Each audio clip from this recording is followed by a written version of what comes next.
Hi, my name is Ozman Ochoa. I'm a senior here at Cathedral High School, and this, my classmates, is my audience.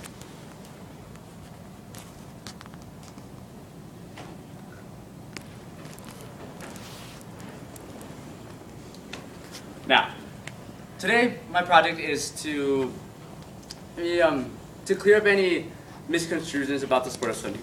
A lot of people think that swimming is an easy sport, jump in the water, go fast, and just go back and forth. Well, as I said, the point of this is to debunk any of those theories and explain the mechanics, the strategies, and all the specifics that is involved when racing and swimming. Now, before I begin, I'm going to express my credibility. I have been swimming for 7 years. I am a 5-time state champion in the TAPS division. I have my coaching certification, so I am able to coach. So I do know the mechanics, and basically I know what I'm talking about. So, one second here.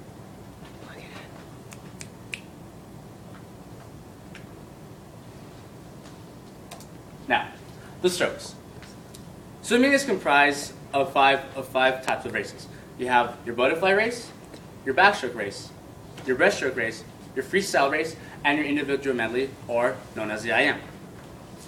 Now, butterfly, when you're older, you have your 100 fly and your 200 fly. Backstroke, you have your 200 backstroke, 100 backstroke. Breaststroke, you have your 100 breaststroke, 200 backstroke. Freestyle, you have more of a variation. You go from your sprint races, 50 free, 100 free, mid-distance, 200 free, then your distance races, depending on in meters, is your 400 or 500 free, your 1,000 or 800 free, your 1,500 or 1,650 free. And your individual medleys, 200 or 400 individual medley. Now, the races. Swimming isn't just going in and swimming back and forth and just giving all you have. There's actually a lot of strategy involved depending on the distance. When we talk about the 50 free, we talk about the sprint race. Basically it's just dive in, give it all you have, and just finish strong. Not much to it. When we talk about our 100 free, there's a bit more of a strategy, and you don't really want to just dive in and go all out. You want to start at an easy 90% heart rate up pace, and the last 60 just go all in. Same with your 100 fly, 100 breast, and 100 back.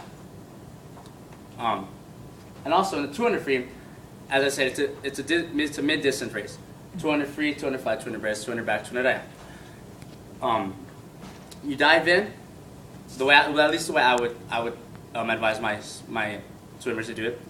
You dive in, nice steady pace.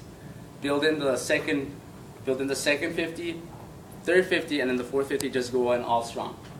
Now, the more distant races, the 500 free, the 400 IM, the 800, 1,000 free, 1,500 and 1,650 frees. These races is really where strategy comes into play in swimming. People kind of cringe at the thought of having to swim 64 laps in a race. But you see, it's not just going in and sprinting it. In fact, you would die if you do that. The way I would advise to swim a distance race would simply be go in. You don't want to. I never advise being first. You go in, have a strong pace the first half of the race. Keeping a smooth rhythm, smooth tempo. After the first half of that second half, you really build into it. And on the final half, that's really when you start racing the other person. And now, the dive. The dive is more critical when it comes to the sprint races. It all starts from the foot placement. When you dive, 1 second. You really want your right foot forward, somewhat parallel to your shoulders. Your back foot, at a nice shoulder width apart. When you dive, you really want to grab the edge of the diving block with your feet and your arms. And then you take your mark and set, you bend down, and you bring your left foot up. And all of the power that comes when you dive really comes not from your front foot, but from your back foot. Your front foot guides you towards to the spot that you want to dive in, but it's really your back foot. All the your calves that really springs you forward, like that. Butterfly. Butterfly is what I would say is the hardest stroke in the sport. Really, what most swimmers think is that it's all in the stroke, just the stroke like that. But really, it's the rhythm that you go with your hips that really propels you forward into the water. Now, the stroke in itself isn't really necessary. It's more of a recovery so that you can take in your breath, get oxygen in, and really be able to get more of a powerful hip movement. It's also a lot about synchronization with your body. If you can see this, it's just like that. It's all in the hips, really working your abs. And when you're swimming, you really want to stay low in the water when you come up for the breath, elbows up. You go in for the recovery, then your hips would propel you back up, then the recovery again for a breath. Now, butterfly as well as breaststroke, when you touch the wall, it's really more of a two-hand touch. You're going forward, touch, go when you're about to turn. You put one hand back, look up to the sky, bring your knees in, go back, and then push off and continue the race. Backstroke. Like backstroke and freestyle really require a lot of rhythm with the shoulders and the legs. Now backstroke, most of the strength actually comes from your shoulders. So you're going like this, and it's really a lot about the rotation of the abdomen. You really want to move your hips with your shoulders, and when you kick, you really want to have a good even kick with each stroke. The preferred one is 4 kicks per stroke. 1, 2, 3, 4, 1, 2, 3, 4. Like that. Head position. When you're doing backstroke, you don't really want to keep your head into your chest. You really want to lean back to be able to give yourself that nice arch so that you can float on top of the water and hydroplane. Breaststroke. Breaststroke requires, obviously all strokes require rhythm, but breaststroke really requires the most rhythm. It starts off with a frog kick. You're bringing your legs in, bring them out, and then close them like that. Your arms, you start off like this, bring them out shoulder width apart, squeeze the water in, come out, shoulders as close to you as you can. Then with your chest, you press down, and that's your stroke. And as you press down, that's really when you really want to kick. So it would be, if I can do this, it would be more like that. And as I said, touch and turn, same as fly. As you're going forward, touch with both hands, bring your knee in, turn, and then swim. Freestyle.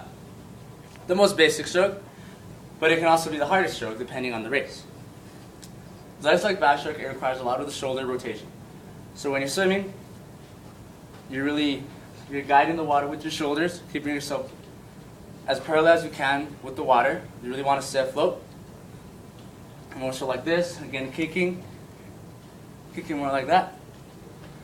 Now, freestyle requires a lot of strategy when it comes to the races because you have your sprint and your distance races.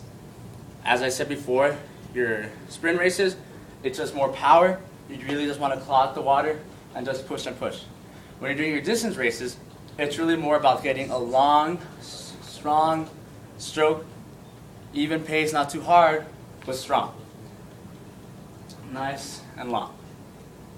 And with backstroke and freestyle, when you turn, you have the flip turn. As you go in, squeeze your body together, somersault in the water, on your back, push off, and then turn. Individual medley.